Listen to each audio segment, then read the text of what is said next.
Hey, welcome back to the Ping Pong Flick Show. My name is Chris Wong. This is an older update, but an update nonetheless. It seems like James Gunn confirms he has finished casting the Suicide Squad. He is probably pretty much ready to shoot. This is all coming from Instagram post when someone asked if he has found all the members of the team he was looking for.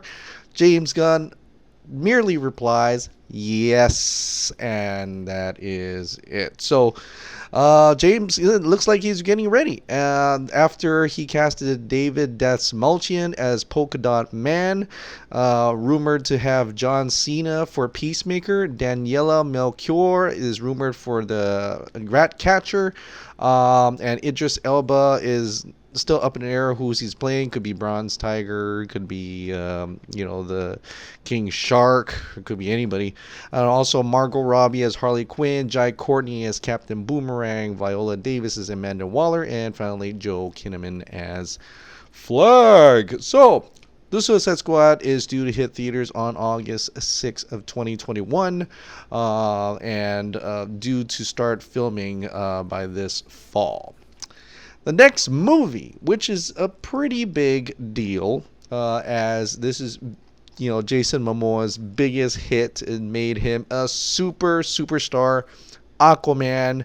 He did have a surprise for us, and it looks like it's been finally revealed on the Ellen Show. Now, we're not sure when he meant that the Ellen DeGeneres show was the top secret surprise, or that he is bringing awareness. He's campaigning for bringing awareness to plastics that they're not recyclable. So they're gonna do cans with water in it, and it's something he wants to do.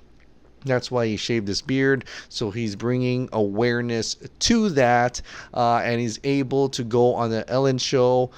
They did a few cool things on the Ellen Show, like they were throwing axes and to hit how much money he could make, and Ellen would give that amount of money depending on where he targeted his axes to that campaign that he's willing to do, which is great. A great thing for Jason Momoa to be able to do that and really help out. I mean, he's Aquaman. He's trying to help with the pollution thing. He's actually doing it in real life, and that's something to commend him for.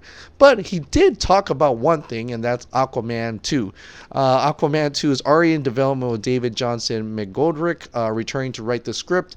Director James Wan is waiting to see a script before he signs on, but this is a brief update. He said this: I was really passionate to do the second one because it's the first time where it's all on Earth. It's combining land and sea, kind of like what I'm doing with this environmental cause. There's no outside aliens destroying Earth. It's us. And so I was excited to get back in there. And so I've been working with our previous writer and getting in there.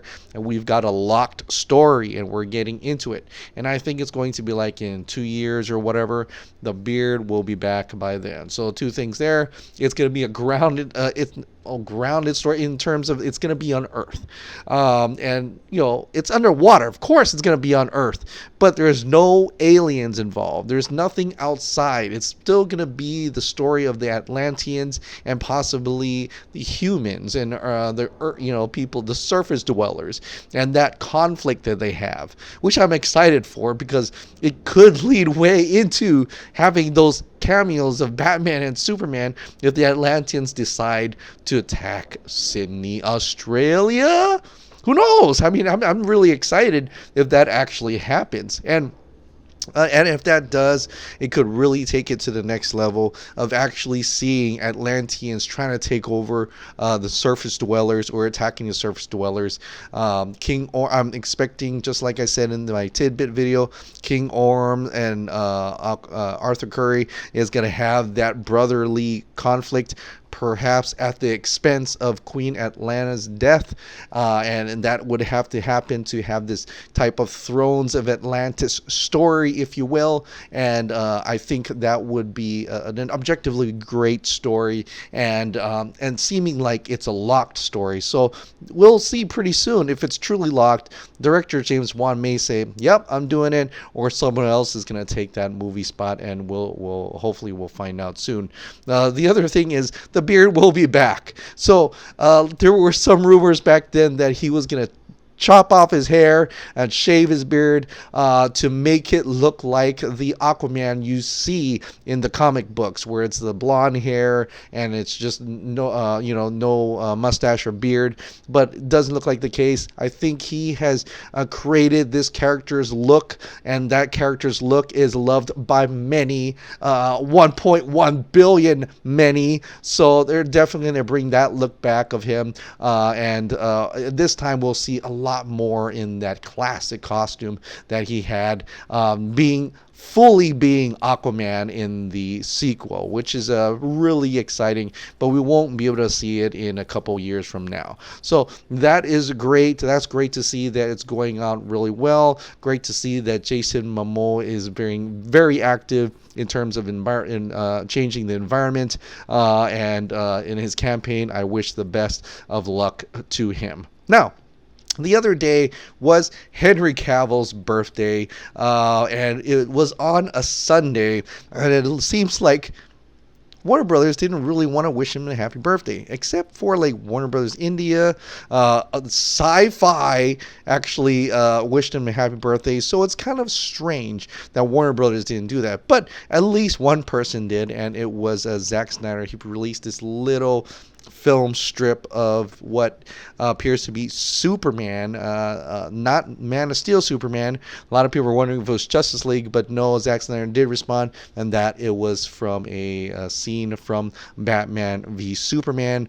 And so that's great to see him wish Henry Cavill, in a way, a happy birthday, and acknowledging that he's still Superman, just like how Danny Garcia has acknowledged that he's still Superman. So that is great.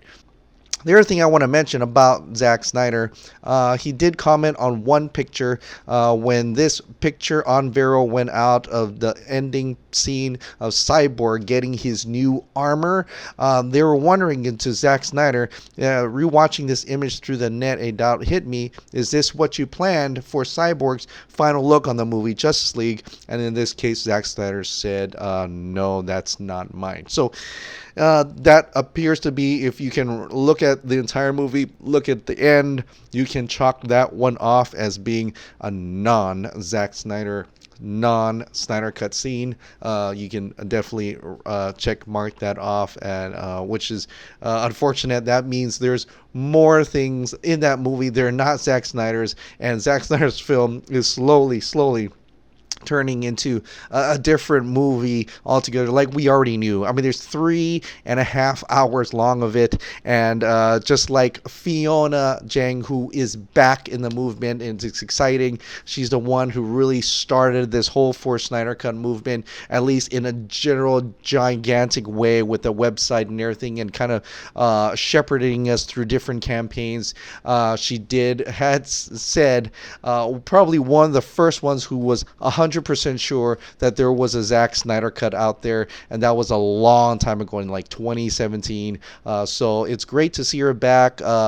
We miss you, and we're glad you're back in the game, and we're glad that you're kind of helping us go through this movement once again. We're trying really hard at RT Snyder Cut and the whole Snyder Cut movement, and hopefully we'll get to see this movie come to fruition someday. And that brings me to that GoFundMe thing, because, well, actually, no.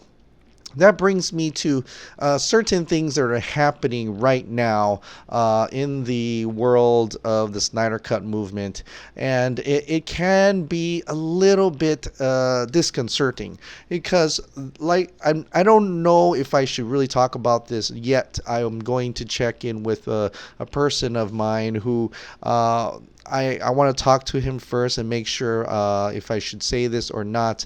But there has been a couple people, a couple Twitter group movements, and they're also on Vero, that they've been shepherding this thing, and they've been taking ideas from other people, and it deals with the Warner Brothers operators and things like that. But it's seemingly like on surface level, it's a cool thing because they're helping the movement and giving hope to people and things like that. But at the same time, it kind of looks like they're just trying to gain followers, and just trying to gain something out of it. I mean, in a way, I mean, it's not straightforward. It's actually, like, for instance, they have a certain piece of information and they chop it up, or they don't show you the entire information until you follow them or something like that. So it's kind of like that, but so we're really unsure of what their true means are. But at the same time, the way they came about is interesting in terms of how they are being followed. The first person to follow them on Vero was like Ayman Hariri, who is the co-founder of Vero himself. And they also appear to be in the front row, reserved seating at the Snyder Con. So there's that as well. But for the other things, there's other people, including like Zod Ryder and Chris Vinaldo, who have uncovered some things about them that gives me a little disheartening and disconcerting at the same time, but not comfortable enough for me to actually really talk about it yet. But I will definitely talk about it. But the whole point of this thing is that there's never a sure thing. There's never a concrete evidence that the Snyder Cut is being released. There's never a concrete evidence that it's really going to happen. And a lot of it is tinfoil for sure. And that's why I'm, like all of us, should still continue to fight for the Snyder Cut. Because if you believe it's a concrete thing, then why even bother fighting? That's why I don't think it's a concrete thing. And that's why I keep asking for you to help us and keep supporting the movement. Go to this GoFundMe. This is a real deal. This is at RT Snyder Cut. Fiona even approves them for the Project Comic-Con SDCC 2019, San Diego Comic-Con 2019. Right now, we're at 4,170 of the 6,060 goal. We got to keep supporting this. This is active fighting.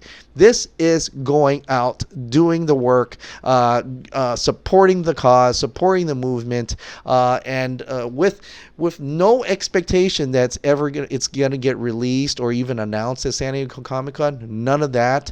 This is to gain more supporters, to gain more noise, to gather more noise, to show Warner Brothers that we're a larger movement, and we're a large movement, but we have to gain supporters and to gain that sympathy for the cast and crew members and the director, everybody that worked on this movie, and for future movies from now on, that their voices should be heard. And that's why we are doing this. Is what the movement is really about, and that's why I say it's nothing concrete until we hear from Warner Brothers themselves in a public statement from like Variety or however they want to release that information.